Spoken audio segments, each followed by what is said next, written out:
할렐루야. 오늘은 거룩하고 복된 주의 날입니다. 이제 1월을 보내고 2월 첫 주를 맞이했습니다. 오늘의 말씀 구약성경 사무엘하 3장 1절에 있는 말씀입니다.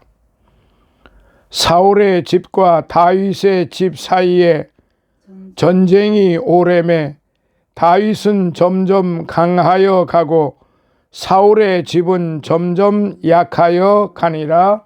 아멘.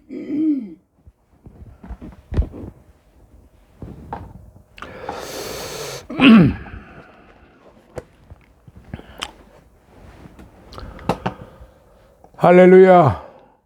오늘은 거룩하고 복된 주일, 사랑하는 우리 믿음의 존귀한 성도님들, 거룩하고 보배로운 주의 사랑하는 성도님들, 하나님의 극진하신 사랑하심과 예수님의 무한하신 은혜로우심, 성령님의 충만하신 인도하심이 오늘 여러분과 여러 성도님들과 모든 가족들 위해 풍성하게 임하시기를 예수님 이름으로 축원합니다. 2월은 1년 중에서도 가장 짧은 달이라 처음부터 단단히 마음 먹지 않으면 뭘 하고 보냈는지도 모르게 흐지부지하게 한 달을 지낼 수가 있습니다. 여러분 가운데는 무작정 세월을 보내는 분은 안 계시지요. 오늘을 보내면서 다시 한번 보람찬 한 달을 살기 위한 계획을 세워보는 것도 좋으리라 싶습니다. 강추위가 좀 물러나고 지금 푸근하게 날씨가 되었습니다마는 언제 어느 때 어느 시간에 다시 매서운 그런 추위가 닥칠지 모릅니다. 적어도 3월 달 안쪽으로는 항상 우리가 조심해야 할 것입니다. 오늘 본문에는 참으로 좋은 대조를 이루는 두 집안이 소개되고 있어요. 곧 다윗과 사울의 집이지요. 이스라엘의 초대 왕으로 기골이 장대하고 준수하여 한때 인기가 매우 높았던 사울 왕의 집은 점점 쇠약해 가고 반대로 이새의 막내 아들로 일개 목동이었던 다윗의 집은 점점 강성해 간다는 말씀이지요. 사울의 집과 다윗의 집 사이에 전쟁이 오래매 다윗은 점점 강하여지고 사울의 집은 점점 약하여 가느니라라고 말씀이 기록이 되어 있죠. 오늘은 다윗은 흥하며 사울은 쇠하게 된 원인을 비교하면서 우리의 가정이나 교회나 국가가 흥왕하는 축복을 받는 비결을 우리가 한번 배우고 또 살펴보면서 마음에 새겨보아야 할 일입니다. 자, 그러면 왜 다윗의 집은 흥왕하고 사울의 집은 쇠약 점점 했을까요? 첫 번째, 다윗의 마음은 넓었고 사울의 마음은 좁았기 때문에 그렇습니다.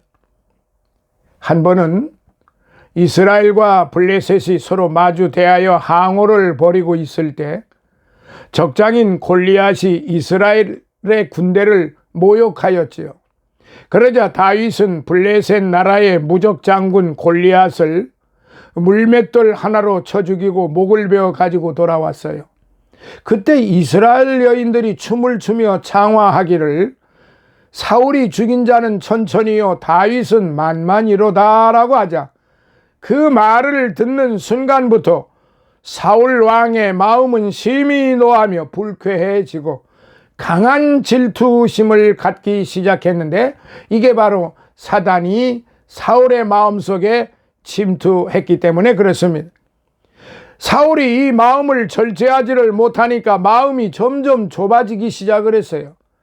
그에게서는 성령이 떠났어요. 그리고 악령이 역사하기 시작했던 것입니다. 그리고 그때부터 악령이 역사하니까 사울은 구국공신이요 자기 사위인 다윗을 죽이려고 쫓아다니게 되었어요. 그러나 다윗은 마음이 넓어서 사울을 죽일 수 있는 그런 절호의 기회가 여러 번 있었으나 하나님이 기름 부어 세우신 왕이기 때문에 손을 대지 않고 하나님이 처리해 주실 때까지 피해 다니기만 했어요.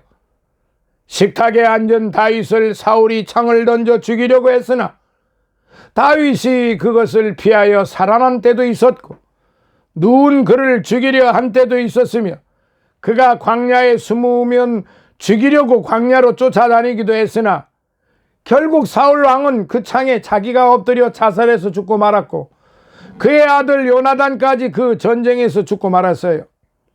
질투심을 절제하거나 극복하지 못하면 마음이 점점 좁아지고 결국 실패하고 맙니다. 구약성경 욥기서 5장 2절에 보면 분노가 미련한 자를 녹이고 죽이고 시기가 어리석은 자를 멸하느니라 라고 기록되어 있어요. 또 잠언서 14장 30절에는 마음의 화평은 육신의 생명이나 시기는 뼈의 썩음이니라라고 기록이 되어 있어요. 로마서 13장 13절에 보면 낮과 같이 단정히 행하고 방탕과 술 취하지 말고 음란과 호색하지 말며 쟁투와 시기하지 말고 오직 주 예수 그리스도로 옷 입고 정욕을 위하여 육신의 일을 도모하지 말라라고 그렇게 했어요. 창세기에 보면은 가인이 아벨을 시기하여 쳐 죽인 후에 인간은 누구에게나 시기의 피가 흐르고 있습니다.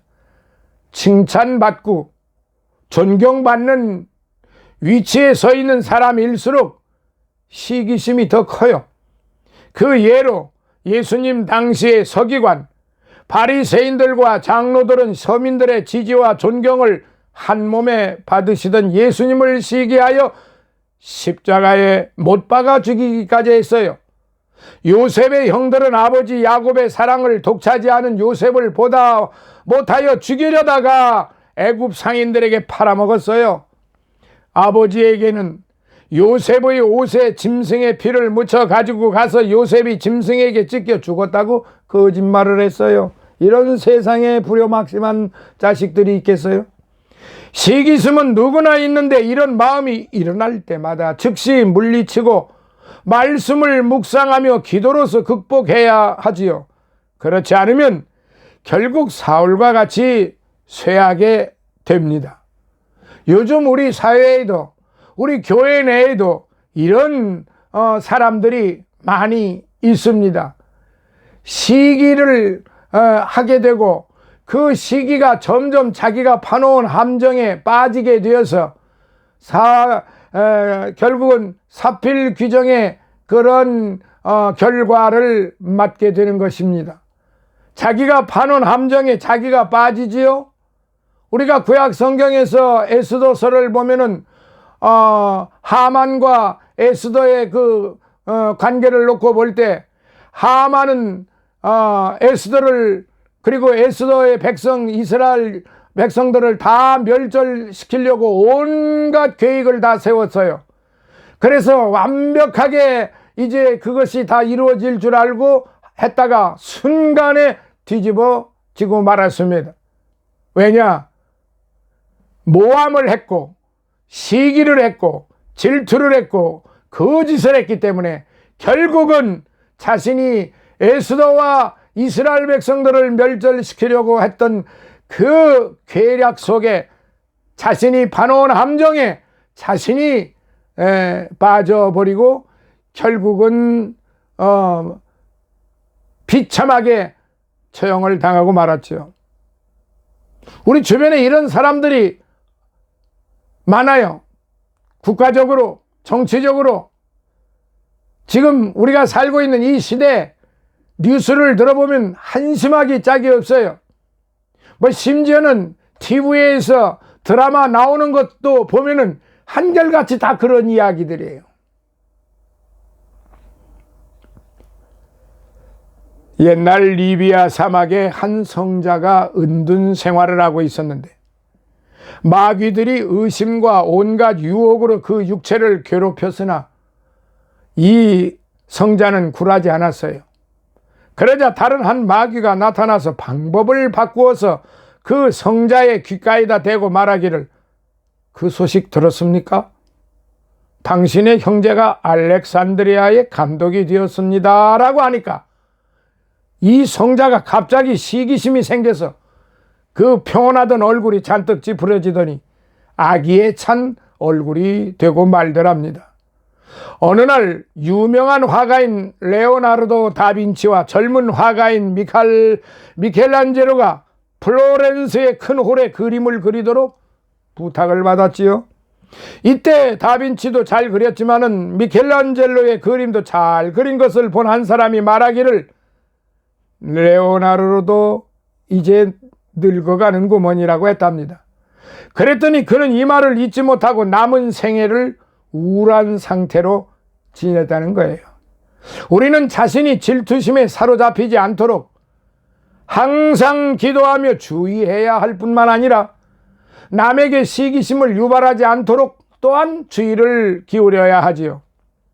사울 왕이 악신에 사로잡혀 다윗을 죽이려고 하다가 결국 망하게 된 데에는 사울 자신의 책임이 크지만 그 여인들이 가볍게 사울이 죽인 자는 천천히요, 다윗은 만만 이러다 한 그 말에도 책임이 없는 것은 아닙니다. 그러나 모든 것은 선함, 정직, 진실, 그리고 그 분위기, 누가 옳고 그르냐 하는 것을 판단할 수 있는 것은 보통 하늘이라고 말하지만은 민심이에요.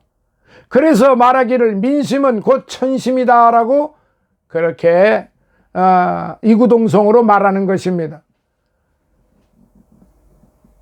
그러므로 남의 시기심과 거부감을 유발하지 않도록 항상 자기를 높이거나 자랑하는 말을 조심해야 돼요. 자기 자랑을 너무 하는 건 지혜롭지 못해요. 은혜롭지 못해요. 옛 격언에 성공한 사람을 미워하기 시작하기 전까지는 아무도 완전한 패배자가 된 것은 아니다라고 했고, 시기하지 않고 친구의 성공을 존경하는 힘을 가진 자는 거의 없다라고 말했습니다. 또 우리의 불행을 동정할 사람이 한 명쯤 있다면 우리의 성공을 미워할 사람은 1000명이나 된다라고 말했습니다. 그러므로 시기는 다른 사람을 쏘지만 결국 상처는 자기가 입는다라고 했습니다. 그저 알기 쉽게 우리가 남을 향해서 이렇게 손가락질을 하면은 한 손가락은 자기가 시기하는 사람을 향해서 손가락이 가지만은 나머지 3손가락은 자신을 향하여 가리키고 있다는 사실을 우리는 잊어서는 안 됩니다. 시기는 다른 사람을 쏘지만 결국은 자기가 망하는 거예요. 사울은 마음이 좁아서 시기심에 사로잡혀 헤어나지 못하다가 점점 쇠하여 망했고, 반대로 다윗은 마음이 넓어서 점점 흥했어요. 그래서 우리는 시기를 조심해야 돼요. 두 번째, 다윗은 겸손했고 사울은 교만했어요. 다윗은 목동 시절이나 왕이 된 후에나 하나님의 은혜를 늘 잊지 않고 겸손했어요.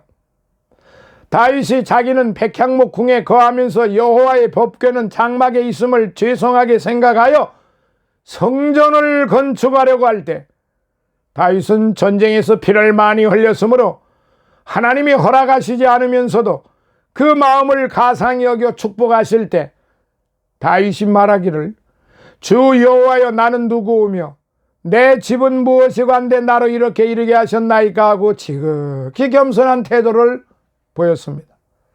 또 한 번은 그가 법궤를 빼앗겼다가 다시 찾아올 때 왕의 체면 같은 것은 생각지도 않고 힘을 다하여 기뻐 뛰며 춤을 추며 환영했어요. 겸손이 없으면 이런 행동을 할 수가 없는 거예요. 이때 사울의 딸 미갈이 비웃으며 방탕한 자가 염치 없이 자기의 몸을 드러내는 것 같이 그 신복의 계집종의 눈앞에서 몸을 드러내었도다 하고 비웃을 때 다윗은 이는 여호와 앞에서 한 것이니라. 내가 이보다 더 낮아져서 스스로 천하게 보일지라도 네가 말한 바 계집종에게는 내가 높임을 받으리라고 했습니다.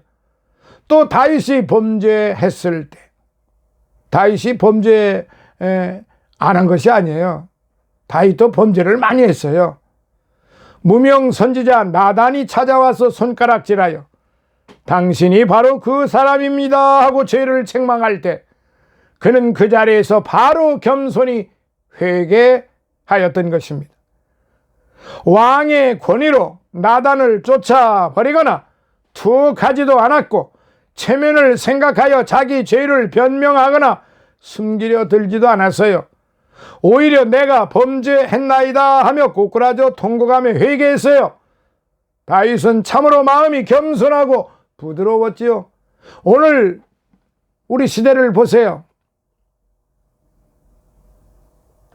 말을 잘못한 사람, 말을 잘못을 한두 번 한 게 아니고 계속 잘못을 하는데도 그 밑에 있는 사람들, 그리고 본인까지도 자꾸 안 했다고 그러고 딴 말을 했다고 그러고 흔히 요새 웃기는 말 바이든을 갖다가 발리면 날리면이라고 했다 손치고 이란 그 UA에 그 적은 이란이라고 했는데 USA는 이란이라는 것을 뭐 이런 식으로 말을 꾸며가지고 그렇게 만들어 내놓습니다. 이 얼마나 무식하기 짝이 없는 일이고 이 얼마나 우스꽝스러운 일입니까? 아니 뻔히 우리 귀에 들렸는데도 아니라는 거예요. 이게 바로 진실하지 못하고 공정하지 못하고 이게 올바르지 못한 거예요. 사울이 그랬다는 말이에요. 그러니까 하나님의 신이 그를 떠난 거 아니에요? 사무엘상 15장에 아말렉을 진멸하라, 생명이 기식하는 것은 다 진멸하라고 그랬습니다. 그런데 사울은 좋은 거는 다 남겨놓고 쓰잘데기 없는 것이라고 생각했던 걸만 죽였던 것입니다. 하나님의 신이 떠났습니다. 하나님의 종 사무엘이 그를 떠났습니다. 그리고 이 나라가 갈라지리라, 망하리라, 이 나라가 두 쪽으로 갈라지리라고 결국은 솔로몬 왕 때 남왕국, 북왕국 이렇게 한 나라가 두 나라로 쪼개져 버린 거 아닙니까? 지금 우리가 살고 있는 이 시대, 우리 형편, 오늘 이 시간 우리의 지금 주변에 우리 사회적인 환경, 정치적인 환경 한번 살펴보세요. 나단 선지자가 이야기를 하는데도 다윗은 그깟 놈에게 나단 선지자 하나 목 쳐버리면 그만이에요. 그런데 그 다윗이 그 보잘것없는 선지자 그 말에 바로 회개하고 잘못했다고 하나님 앞에 회개했습니다. 그게 바로 시편 51편을 노래를 한 거예요. 나는 문둥병자보다도 더 더러운 죄인입니다 라고 말해요. 다윗이 성공은 바로 그것입니다. 많은 죄를 범했는데도 불구하고 다윗은 회개했습니다. 잘못을 고했습니다. 겸손했습니다. 그러나 사울은 그렇지 않았어요. 사울은 끝까지 우겨댔습니다. 끝까지 하나님 앞에 반항했습니다. 결국 망했습니다. 자신만 망한 게 아니에요. 온 백성들이 포로로 끌려갖고 무수한 사람들이 죽임을 당했고 자식이 요나단, 그 용맹스러운 요나단도 죽임을 당하고 말았습니다. 사랑하시는 성도 여러분, 지금 오늘 우리의 형편이 그렇습니다. 잊어서는 안 됩니다. 다윗은 참으로 마음이 겸손하고 부드럽기에 하나님 앞에 사랑을 받았던 것입니다. 자, 끝으로 세 번째, 다윗은 용서의 사람이었습니다. 사울은 복수심에 찬 사람이었습니다. 다윗의 마음은 바다와 같아서 넓어서 남의 잘못을 잘 용서하는 사람이었어요. 아들 압살롬은 반역자로서 왕위를 빼앗고 아버지를 죽이려 한 불효막심한 아들이었지만 전쟁터에서 죽었다는 소식을 듣고 내 아들 압살롬아, 내 아들 압살롬아, 내가 너를 대신하여 죽었다면 압살롬 내 아들아, 내 아들아 하며 대성통곡을 했습니다. 자기를 죽이려고 했던 그 아들을 말이에요. 아무리 자식이지만 그리하기란 쉬운 일이 아니에요. 또 다윗이 압살롬에게 쫓겨 도망갈 때 시므이가 언덕 위에 서서 피를 흘린 자여, 비루한 자여, 가거라 가거라, 사울 족속의 모든 피를 여호와께서 네게로 돌리셨도다 하며 돌을 던지며 저주를 할 때에 당장 죽일 수도 있었으나 그를 용서해 주었습니다. 승리하고 돌아올 때 시므이가 길가에 엎드려 용서해 달라고 빌 때도 그는 넓은 마음으로 용서해 주고 복수하지 않았습니다. 그럴수록 다윗의 집은 점점 왕성해져 갔습니다. 엔게디 굴 속에 있을 때도, 십 황무지에 있을 때도, 사울을 죽여 위험에서 벗어날 뿐만 아니라 복수할 기회가 있었을 때도 옷자락만 베거나 창과 물병만 가지고 나오거나 하면서 절대로 복수하지 않았습니다. 그러나 사울은 마음이 좁고 완악하여 걸핏하면 사람을 파리 목숨처럼 죽이고 심지어 하나님의 종인 제사장들까지 몰살시켜버렸습니다. 심지어 자기 아들 요나단까지도 자기 말대로 안 했다고 칼로 쳐 죽일 뻔한 일도 있었어요. 그러므로 용서의 사람 다윗은 점점 왕성하여져 갔고 복수의 사람 사울은 점점 쇠약해져 갔던 것입니다. 사랑하시는 성도 여러분, 말씀을 마치겠습니다. 빌립보서 4장 3절에 보면 주 안에서 항상 기뻐하라. 내가 다시 말하노니 기뻐하라. 너희 관용을 모든 사람에게 알게 하라고 하셨고, 예수님께서 산상수훈을 말씀하시면서 너희 원수를 사랑하며 너희를 핍박하는 자를 위하여 기도하라고 하셨습니다. 성경은 절대로 원수를 갚지 말라고 했어요. 때가 되면 하나님께서 갚으실 것이므로 우리 성도들은 용서하고 사랑하라고 말씀을 하셨어요.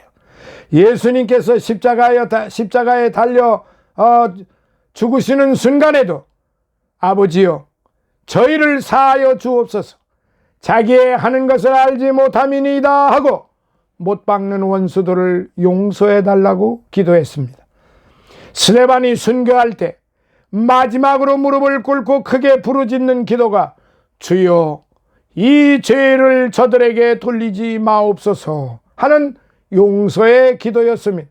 그 결과 핍박하던 사울이 변하여 이제 바울이 되었던 것입니다.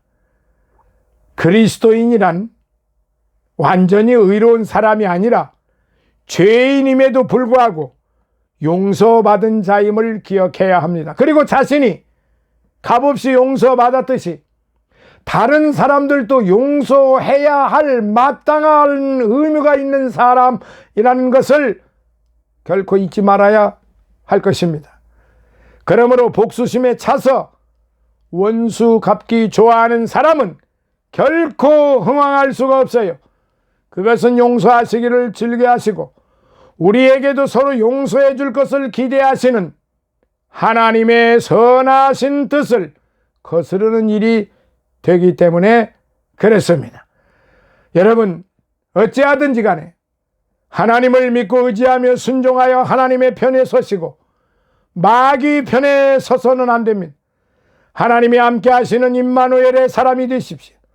이보다 더 큰 축복이 없어요. 하나님께 버림받는 것보다 더 큰 비극이 어디 있겠느냐 말입니다. 성도 여러분,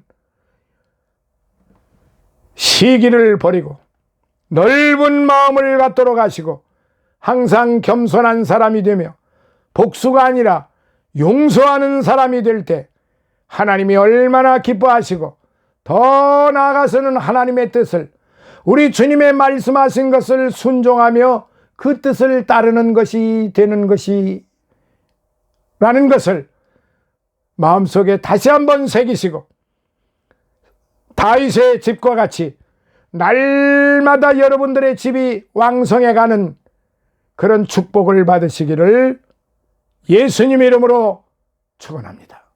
할렐루야. 오늘도 살아계셔서 역사하시는 아버지 하나님 감사합니다.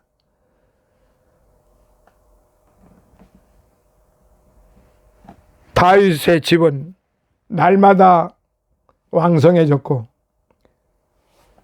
사울의 집은 날마다 쇠약해져 갔다고 하는 오늘의 본문 말씀을 마음속에 다시 한번 굳게 새기면서 정말로 하나님의 말씀대로 살아가는 우리 모든 성도들이 되게 하여 주시옵기만을 원합니다. 백합선교교회 물심양면 풍족케 하시고 부흥케 하심 감사드리고, 주의 종의 건강 모든 하는 일 곳마다 순조롭게 하시고 저희 가족의 화목과 건강과 풍요로운 주신 감사드리면서 아버지 하나님이여 향기로운 예물을 드린 종들의 마음을 기억하여 주시고 저들의 영육간에 강건함 주시고 저들의 형제들, 저들의 모든 가족들 머리 위에 하나님의 극진하신 축복이 함께 하옵소서. 예수님 거룩하신 이름으로 감사하옵고 축복하며 기도드리옵나이다. 아멘.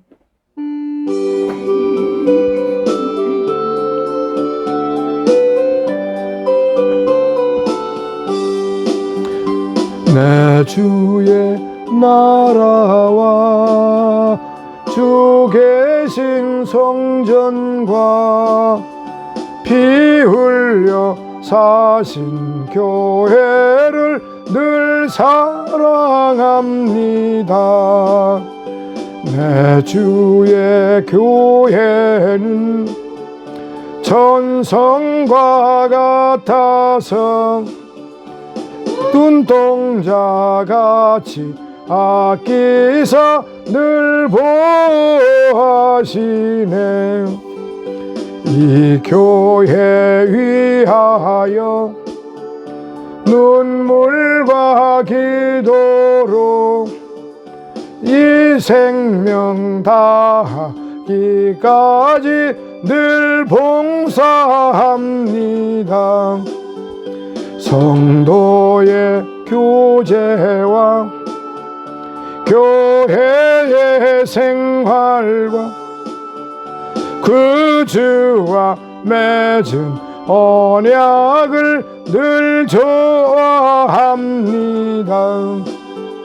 하늘의 영광과 베푸신 축복이 진리와 함께 영원히 시온에 넘치네.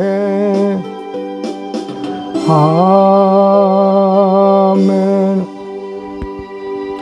지금은 우리 주 예수 그리스도의 무한하신 은혜와 하나님 아버지의 극진하신 사랑하심과 성령님의 감화 감동 내주 충만 교통하심이 사랑하는 우리 백합선교교회 주의 종들 머리 위에와 저들의 가족들 영육간의 강건함 위에, 그리고 또한 아버지 하나님이여 기쁜 생교회 이주환 목사와 그의 섬기는 교회와 가족들 머리 위에, 성장교회 이근성 목사와 그의 섬기는 교회와 가족들 머리 위에, 우리 주연수 강도사와 그의 이제 가족들과 그의 영육간 강건함 위에, 그리고 최승호 목사와 그의 가족들 머리 위에, 임승원 목사와 그의 가족들 머리 위에, 윤상철 목사와 군웅의 장로와 그의 가족들 머리 위에, 다니엘과 그의 가족들 머리 위에, 강경희 집사와 이병혜 집사와 그의 섬기는 교회와 가족들 머리 위에, 그리고 이 나라 이 민족과 이 나라 모든 그리스도 교회 위에, 이 나라 대통령과 이 나라 모든 관료들 머리 위에,